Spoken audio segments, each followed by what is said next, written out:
Hey friends, it's the Johnster Monster with the second episode of Shadow and Flame with Magic, the podcast. And probably would drop the podcast, now I'm hearing myself say it. So today's November 11th, so thank you all the veterans living in formerly with us. And in addition to it being Veterans Day, it's also Dave Cockrum's birthday. And also Nightcrawler's birthday, coincidentally. Dave Cockrum loving maybe one of his greatest creations in Kurt Ragnar, the X-Men's Nightcrawler, and he gave him his own birthday, which is nice. Of course, Dave Cockrum gave us Storm and Ileana, or at least, the little blonde girl who was next to Colossus, but then Claremont did all that extra work on her. But, in the history books, Dave Cockrum, Lin Win, creator of Ileana. So in honor of Dave Cockrum's Day, and I was already trying to be loose with the format of the show, because I was going to do Uncanny X-Men 129, but I was like, oh, this is a perfect way to stay current, or not stay current, but, recognize that it's a day and do a special episode. And I should also say that I'm undertaking currently, like I'm inside our guest room where all my white comic book boxes are, and I'm currently reorganizing them because I think when I was doing the blog at the heyday, I was reviewing comics and then like putting them into a separate box to be like, I guess, in a future note for my future self to be like, hey, if it's in this box, you reviewed it already. Because right now I'm trying to find all my Black Panther comics, and I know I have like 5 of them, but I found one of them, and so, I don't know, let's see here, I got, how many is out on the bottom? 5, 10, 15, 20, it's like 20 short white, comic book boxes. 2 of them, though, are heavily water damaged, and a little irritating. Those were my Uncanny X-Men comics, but thankfully the, more valuable ones were fine, but like one of them looks like the little comics on the bottom were a little bent, but I'm like, when would they have ever been water damaged over here? Anyways, that's a little about me, what's going on. My wife and son are at school today, so they didn't get the day off, so here we are. So it's gonna be my day probably. Anyway, so in honor of Dave Cockrum and Nightcrawler, I thought we'll review issue 1 of the 1985 original miniseries of Nightcrawler. And so, here we go. It's 1 in a 4-issue limited series. It would have cost you 75 pennies back in the day. Creative team is writer-artist Dave Cockrum. Colorist is Patty. Letterer is Jim Novak. Editor Ann Nocenti, and editor-in-chief Jim Shooter. And the issue starts off with Kitty and Ileana in the danger room, operating room, while they are testing Nightcrawler's gymnastics abilities. And the challenge is that he doesn't he can't teleport. He needs to use everything out, all of his other skills. And Kitty's wearing some type of, red and white Alpha Flight shirt or something, like a long sleeve shirt. And Ileana's wearing a green shirt with Michael Jackson's image on it. So it's like, oh, well, this is fun, 1985. And Kurt's, narrowly, avoiding all these missiles that are coming at him. Lockheed's next to Kitty. And, oh, man, I need to work on my and-ums. And so Kurt successfully completes the sequence. And so he's in the operational room. I don't know what you call that. Oh, the control room. You know what? Nice thing about 80s comics is they label everything for you. And he's drying off because he worked up quite a sweat.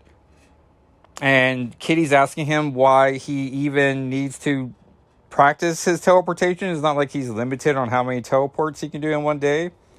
Which is a fun foreshadowing of Excalibur and how that starts, because he's very limited there. or at least, in the beginning, or when the story requires him to be it. And he talks about a time when he lost his powers, and thankfully Aunt Nocenti references Bizarre Adventures 27. And there was a well at the center of time, because it's just fun that, they were giving Kurt adventures back in the day. Solo adventures. And Kitty's super fascinated by the well at the center of time. What a name to keep having to repeat. And so she convinces Kurt to describe it to her. She starts fiddling around in the control room to recreate it, which is one of my favorite jokes from the early Turtle Soup days, where it's one of the Maraud's issues, and someone is about to recant a spell, and of course it's a comic book, so the spell is in the comic, and so Ryan is going to read it, but he's like, I take no responsibility for any demons that come out around you. And so every so often, and that joke has stuck in my head for 6 years now, and I guess it's been closer to 10 years because they just turned 10. And whenever I see that on a show where they're about to cast a spell, I'm like, uh-oh, this is going to happen. We're hearing the spell. So, back to the comic. Kitty she perfectly recreates it. And because you recreate the well in the center of time, of course, it's the real well center of time.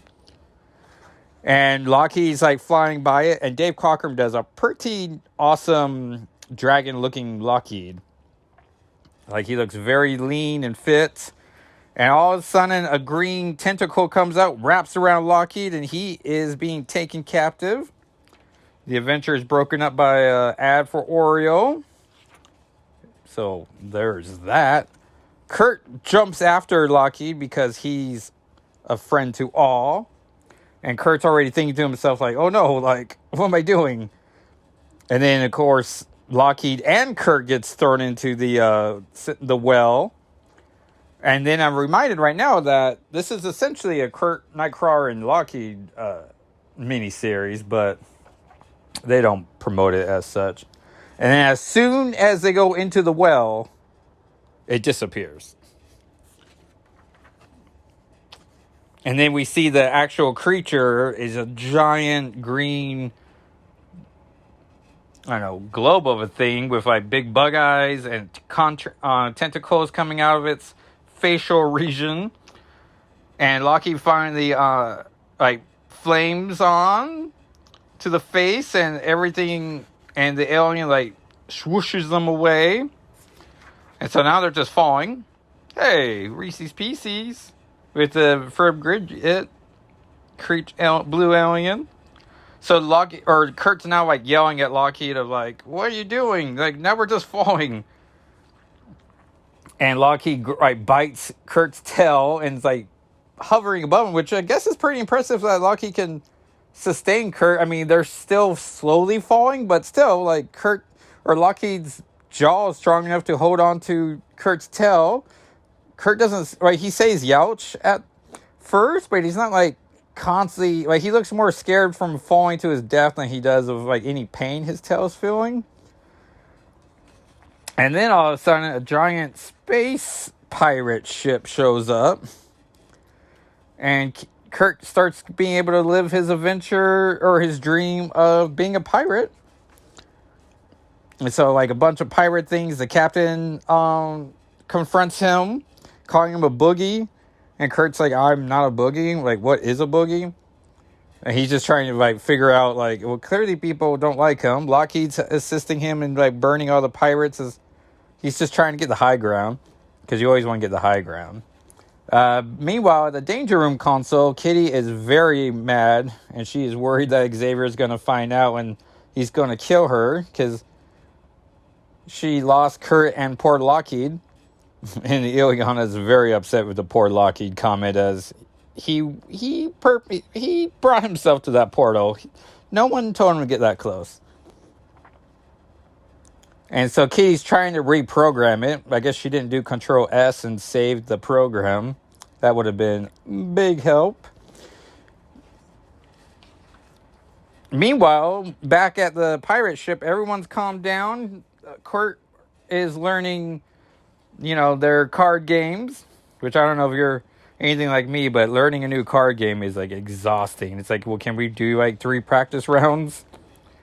And now these pirates are being attacked by another group of sky pirates.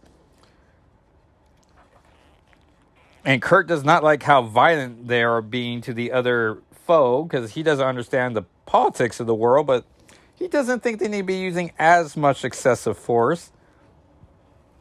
And I do like how Lockheed just keeps hovering around Kurt. Like, he's like, I don't know where I am either, but I'm going to stick to the blue guy. And Kurt has donned a very cool red 80s headband.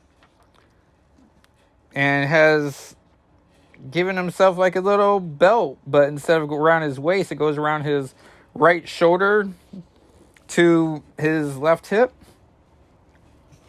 And so Kurt takes over one of the guns and aims it back at his own pirate friends, and that makes them surrender. And then Kurt's trying to explain to them that he's not from this place, like, again.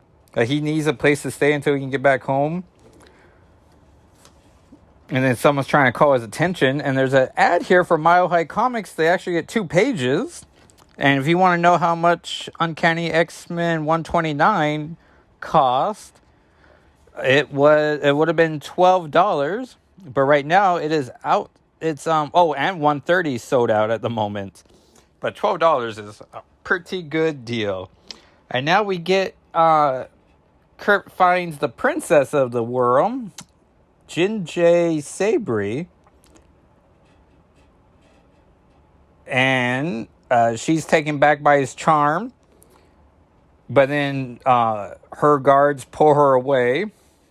And Kurt's wondering what this whole thing is and why everyone doesn't like boogies. And then they get to... A couple hours later, they get to an alien base. Well, I guess the whole thing's alien. Well, no, I guess Kurt's the alien. So he goes to a native, sky island. And they dock. And people... I'm sorry, you getting caught up in reading this. I gotta admit, though, I was... Like, I love Kurt, but... Pretty much when I was reading this last night, I was pretty much reading the Kitty parts, the Ileana parts, and Lockheed parts. And so there's a misunderstanding where they think Kurt brought the princess in as a prisoner. So he's being given a reward money. He does not want it because he didn't do any of it. He's finally figuring out, right now that he's on the Sky Island, that everyone's calling a boogie. So clearly a boogie must be a blue skinned man with a tail. And on page 20 here, Nightcrawler is trying to escape, but he remembers before he bams that he needs to bring Lockheed with him, and so he whips his tail around Lockheed. So that's pretty adorable. They're remembering. He steals someone's cloak. And in probably the cutest image from the panel on page 21, top right panel, Kurt has his red hood over his face. So his upper part of his face is hidden in shadow, and Lockheed is nestled around his neck, and so you just see Lockheed's head popping out from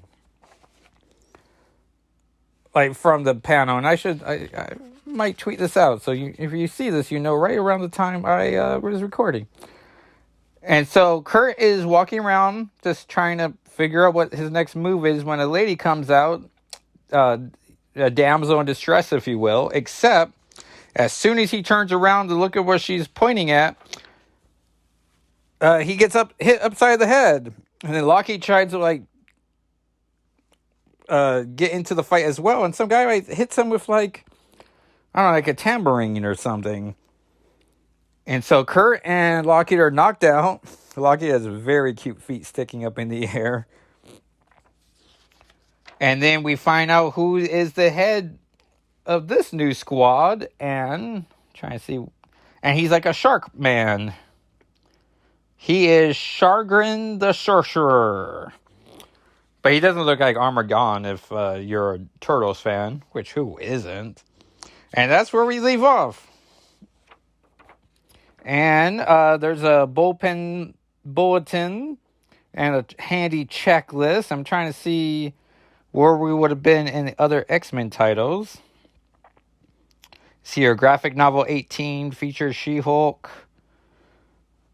Muppet Babies 4.